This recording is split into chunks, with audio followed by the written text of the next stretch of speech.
Sementara itu keraguan atas keberlanjutan pengerjaan ibu kota Nusantara mulai mencuat usai pemerintahan baru diperkirakan akan lebih mendorong pelaksanaan program prioritas.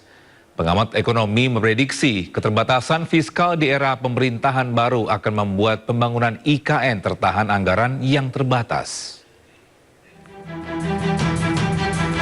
Spekulasi nasib pembangunan ibu kota Nusantara mulai ramai diangkat usai pemerintahan baru lebih memilih program prioritasnya seperti makan bergizi gratis ketimbang proyek warisan Jokowi tersebut.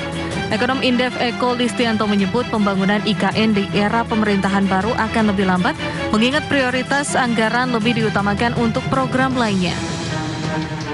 Secara politik kan ini komitmen Pak Prabowo ya untuk tidak memangkrakkan IKN gitu kan setelah Pak Jokowi selesai nanti. Tapi di sisi lain secara realistis uangnya juga nggak ada gitu loh.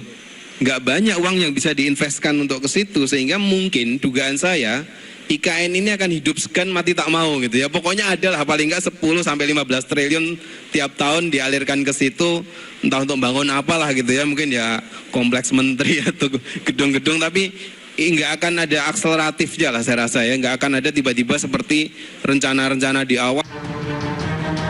Sementara itu, Direktur Program Institute for Development of Economics and Finance atau INDEF Asia Rahbini menilai pembangunan ibu kota negara Nusantara ke depan akan membebani APBN.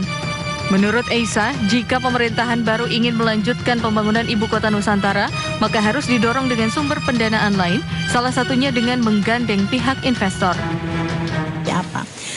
Saya rasa memang kan IKN ini tidak bisa dibiayai oleh pemerintah seluruhnya gitu ya. Dan sampai saat ini pun porsi dari anggaran APBN 2024 pun juga 16%, nah cukup besar ya untuk pembiayaan IKN ini. Jadi saya rasa untuk dengan program-program yang banyak ya itu juga memang harus ada prioritas gitu ya.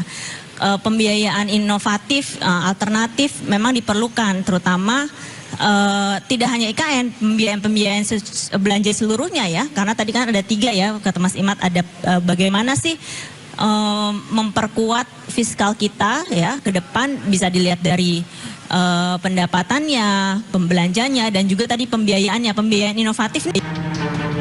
Sebelumnya pemerintah telah menganggarkan sekitar 39,8 triliun untuk pembangunan IKN tahun 2024. Sementara sejak tahun 2022, IKN telah menyerap hingga 72 triliun dana APBN untuk pembangunan berbagai infrastruktur dasar di IKN.